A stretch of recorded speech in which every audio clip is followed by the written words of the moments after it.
¿Cuántas bajas ha habido hasta ahora en la guerra de Ucrania? Esa es una pregunta que muchos nos hemos hecho. Esa es una pregunta que se ha ido respondiendo poco a poco, en la que bueno, el general al mando de los ejércitos estadounidenses, Mark Milley, respondió a finales de 2022. También lo hizo el general al mando de los ejércitos noruegos. Pudimos leer los papeles filtrados del Pentágono a través de Discord, pero ahora hemos podido comprobar justamente ayer, gracias al New York Times, la última filtración de cuántas bajas ha habido en la guerra de Ucrania. Y las bajas son auténticamente estratosféricas. El número de tropas que han sido muertas y heridas en Ucrania, en la guerra de Ucrania, se acerca a las 500.000, dice un alto cargo estadounidense. Bueno, cuando hablamos de dice un alto cargo, dice un miembro de la inteligencia, dice un miembro del Pentágono, que es como el Times y el Post suelen bueno, remitirse a sus fuentes. Como dice el general Hodges, quien está hablando ahí no está hablando el Washington Post o el New York Times. Quien está hablando es el Pentágono. Y ni siquiera la inteligencia estadounidense, porque hay al menos 3 instituciones muy importantes de inteligencia dentro de Estados Unidos, y dentro de ellas hay diferentes corrientes también. Pero bueno, vamos a desglosar primero esta cifra, porque es brutal. Estamos hablando de prácticamente 500.000 de personas en esta guerra. 500.000 de personas. Vamos a ver ese desglose y luego iremos bueno, analizaremos si esto es realista o no. Abro comillas. Las bajas militares rusas en la guerra de Ucrania, estos altos cargos nos han contado o han afirmado, se acercan a las 300.000. De esas casi 500.000, 300.000 son rusas. De esas 300.000 bajas rusas, el número incluye hasta unas 120.000 muertes y unas 170 a 180.000 tropas heridas. Una auténtica barbaridad. Según los altos cargos de inteligencia, colocan el número de ucranianos muertos en 70.000. 70.000 soldados ucranianos muertos y de 100 a 120.000 heridos. Estaríamos hablando de unos 190.000 bajas ucranianas, 300.000 bajas rusas. Esta es una cifra atroz, es una cifra brutal. Si os fijáis aquí, no hay una relación 3-1 entre muertos y heridos. Normalmente se habla de esa relación 3-1 muertos-heridos. Estaríamos hablando, por tanto, de un ratio 3-2, más o menos. 3-2. Aquí ha habido diferentes analistas independientes. A mí me gusta, en lo personal, seguir a Defmon. Probablemente es un ex militar. Tiene mucho cuidado en la información, cómo la analiza. Y además, en mi opinión, tiene muy buenos contactos. Y él dice que, bueno, estas cifras van en consonancia con lo que a él le han podido ir filtrando, contando, comunicando. Que no le sorprenden estas cifras. Tened en cuenta algo. Rusia empezó esta guerra con alrededor de unos 180-190.000 soldados. 300.000 es prácticamente el doble de bajas que el ejército original ruso que entra en Ucrania. Y por parte de los ucranianos, si estamos hablando de 190.000, yo estoy bastante convencido, pues hablaba de 120, 140.000 soldados, estoy bastante convencido que también son mayores. Eso significa que ambos bandos han estado reclutando constantemente, bueno, y lo sabemos. Hay que decir que a finales del año 2022, del año pasado, el general Mark Milley hablaba, el general al mando de los ejércitos estadounidenses, que probablemente Ucrania y Rusia habían tenido ambos unas 100.000 bajas. Eso significaría que entre, noviembre del año pasado y agosto de este año, en estos 9-10 meses, Ucrania ha añadido 90.000 bajas y Rusia ha añadido unas 200.000 bajas. Esto genera dos tipos de cuestiones importantes. La primera ¿es este número de bajas sostenible para ambos bandos? ¿Es esto algo que podamos asumir que va a continuar? Lo que no me cabe duda es que ambos bandos, si este conflicto no baja un poco la intensidad, van a tener que hacer una nueva movilización. Los ucranianos sabemos que lo están haciendo, los rusos sabemos que lo están haciendo, pero ya en lugar de voluntarios, probablemente va a tener que traerse gente, bueno, gente literalmente obligada, gente reclutada, como hizo parcialmente Rusia a finales de 2022. Otra de las cuestiones, la segunda cuestión, es de si estas cifras son realistas. A mí me parecen realistas. Hemos visto una campaña ultra sangrienta en Bakhmut y alrededores, una campaña en la que, según la propia Wagner, han tenido más de 60.000 bajas. Más de 60.000 bajas. Una locura. La cuestión es, si esto es realista, este ratio de degradación de las fuerzas, ¿a quién favorece? Si esto se extiende. Esta relación de bajas no es buena para Ucrania. Y no lo es porque Ucrania tiene unos 40 millones de habitantes. Yo estoy bastante convencido de que es menor, en realidad. Y Rusia tiene unos 140 millones. Es también verdad que tú no necesitas traer a 20 millones de soldados, pero sí que hay un porcentaje de la población es voluntario, que quiere luchar por su país, que no es el 100%, ni muchísimo menos. Y esa degradación, no sé hasta qué punto este ratio es sostenible, ¿no?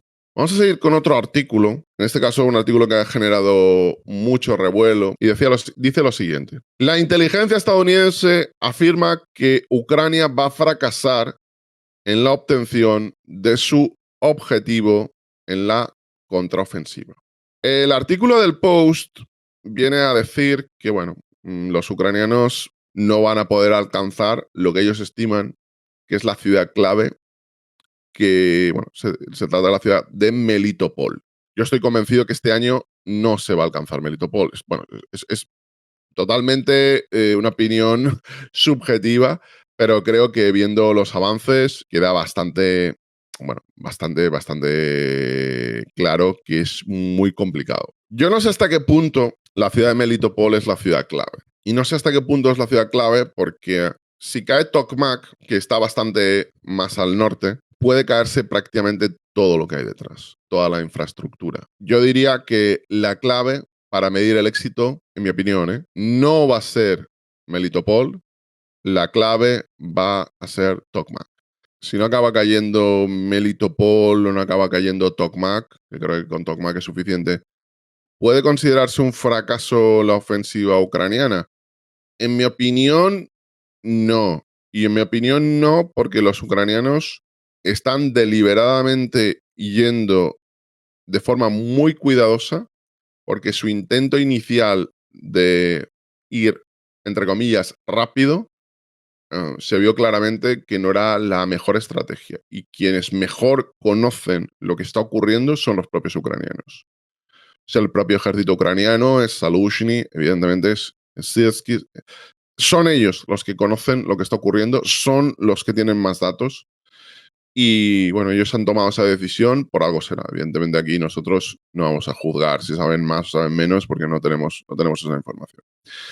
Bueno, si os parece, vamos con la tercera noticia importante de estos últimos 3 días. Una noticia que yo creo que puede ser clave para 2024. Y esta noticia, que prácticamente está en todos los medios, es la noticia relacionada con los F-16, con los aviones. Según la información que tenemos, Estados Unidos habría dado el visto bueno tanto a Holanda como a Dinamarca para que envíen, si lo desean, F-16 a Ucrania. Eso no significa que puedan ser empezados ya a utilizarse, porque primero deben estar formados los pilotos y deben, además de estar formados los pilotos, tener la infraestructura como para mantener esos aviones. Los datos que hay en la prensa generalista estadounidense, hablan de que probablemente estén para principios de 2024. A mí no me sorprendería nada si este invierno, para nada me sorprendería, ya viéramos F-16. La cuestión es cuántos van a llegar. No es lo mismo 15 allí que 50 o 70, por decir algo.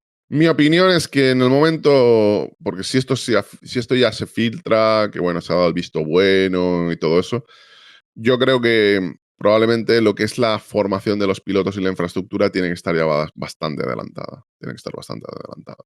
Vamos con la última noticia que os quería hablar de ella, porque además ha generado un enfado enorme entre los ucranianos. Alto cargo de la OTAN, 2 puntos. Kiev podría podría ceder territorio a cambio de la membresía en la OTAN, a cambio de entrar en la OTAN. El alto cargo, el Chief of Staff de la OTAN, Stian Jensen, sugirió el martes que Ucrania podría obtener la membresía en la alianza a cambio de ceder algo de territorio a Rusia.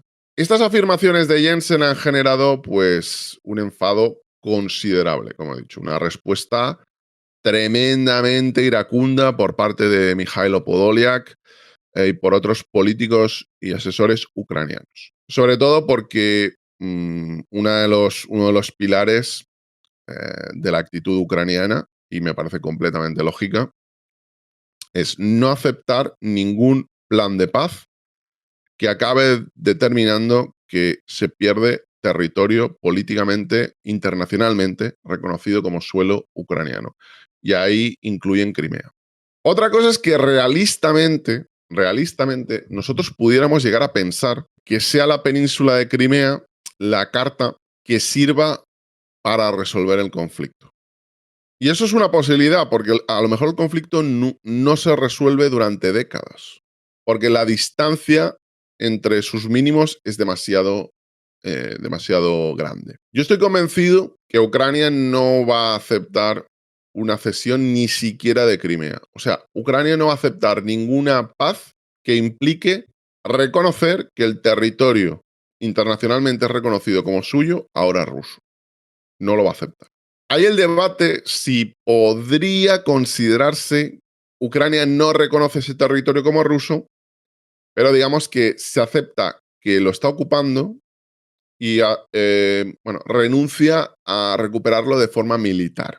Otra solución, de la que también hablan gente como Galeotti, etcétera, sería la de realizar un nuevo referéndum, en esta ocasión bien hecho, con observadores internacionales, para que la gente que vivía en 2014 en Crimea, sin contar a los ciudadanos rusos que se han instalado posteriormente, si haciendo un referéndum así se podía desatascar. Pero por ahora yo no veo ni por el lado ucraniano ni por el lado ruso por qué deberían hacer eso.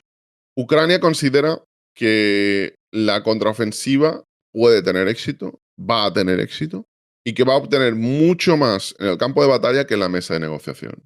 Con lo cual, no puede ir a una mesa de negociación sin haber agotado todo lo que es capaz de hacer en el campo de batalla. No puede ir. Y desde el lado ruso, Rusia tiene un aliciente, un incentivo extraordinario para no ir a la paz. Y el incentivo extraordinario es la OTAN. La OTAN no va a aceptar a Ucrania dentro de ella mientras el conflicto continúe. Con lo cual, a Rusia lo que le interesa desde ese punto de vista es que este conflicto siga con la intensidad que siga durante décadas. Con mayor, menor o medio pensionista intensidad. Pero lo que le interesa es que esto siga y siga y siga y siga. Y hasta cierto punto, ¿qué gana Rusia, por ejemplo, con un territorio que en estos momentos se está ocupando como Crimea o el corredor del Donbass o el mismo Donbass? ¿Qué gana? Concederlo a cambio de hacer un referéndum en Crimea. ¿Qué gana? Si ya lo tiene. Gana la posibilidad de que Ucrania acabe entrando en la OTAN. Con lo cual, desde ambos bandos, los alicientes, los incentivos para ir a la paz prácticamente no existen. Tiene que haber mucha más degradación por ambos bandos como para que sea realista el principio del fin del conflicto. Por supuesto hay cosas que no sabemos. Por supuesto hay deus ex machina que pueden ocurrir.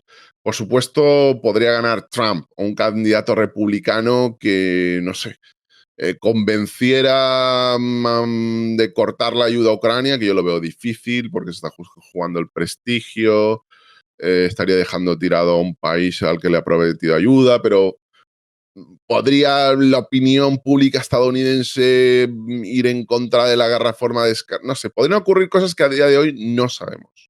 Pero si no pasa alguna de esas cosas, yo creo que esto va para lejos, lejos, lejos en el tiempo. Va para largo, largo, largo.